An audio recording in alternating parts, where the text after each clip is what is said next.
Hi friends, இந்த வீடியோவில் வந்து நம்ம என்ன பார்க்க போகிறோம் அப்படின்னு கேட்டிங்கன்னா, இப்போ வந்து நம்மளோட எஸ்டிஆரோட 51வது திரைப்படத்தோட கதை இதுதான் அப்படின்றது இப்போ வந்து ஒரு விஷயம் வந்து இணையதளத்தில் வந்து ரொம்ப ஸ்பீடாக லீக் ஆகிட்டு இருக்கு. ஸோ அதை பற்றி இந்த வீடியோ நம்ம டீட்டெயிலாக பேச போகிறோம். இப்போ வந்து தமிழ் சினிமாவில் முன்னணி ஹீரோவாக இருக்கிறது தான் நம்மளோட நடிகர் சிம்பு. ஸோ இப்போ அவர் வந்து நடிகர் மட்டும் ஒரு இயக்குனர், இசையமைப்பாளர், பின்னணி பாடகர் அப்படின்றது நிறைய ஒரு திறமை கொண்ட நடிகர் தான் நம்மளோட சிலம்பரசன். ஸோ நேற்று வந்து நம்மளோட எஸ்டிஆரோட பிறந்தநாள் ஸ்பெஷலாக வந்து அவருடைய நிறைய திரைப்படங்களோட அப்டேட் வந்துச்சு. ஸோ அதன்படி பார்த்தா வந்து சிம்புவோட 49வது படத்தோட அப்டேட் வந்துச்சு. ஸோ 50வது படத்தோட அப்டேட் வந்துச்சு. ஸோ அதுக்கப்புறம் வந்து 51வது படத்தோட அப்டேட்டும் வந்துச்சு. இதில் வந்து காட் ஆஃப் லவ் அப்படின்ட்டு வந்து 51வது திரைப்படத்தில் வந்து ஒரு பேர் மாரி வந்து விட்டுருந்தாங்க. ஸோ அந்த திரைப்படத்தோட ஃபர்ஸ்ட் லுக் மாதிரியும் விட்டுருந்தாங்க. இல்லை அந்த திரைப்படத்தோட கதை சுருக்கம் இதுதான் அப்படின்றது இப்போ வந்து அஃபீஷியலாக வந்து ஒரு நியூஸ் வந்து வெளியே வந்துருக்குங்க.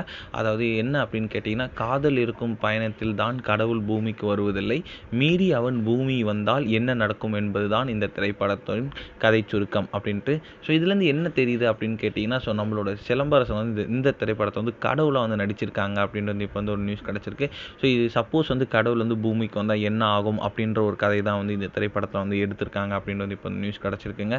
கண்டிப்பாக வந்து இந்த ஒரு சப்ஜெக்ட் வந்து சிம்பு ஃபேன்ஸுக்கு ரொம்ப பிடித்திருக்கு அப்படின்றத சொல்லிட்டு இருக்காங்க. இந்த ஒரு விஷயம் வந்து ரசிகர் மத்தியில் ரொம்ப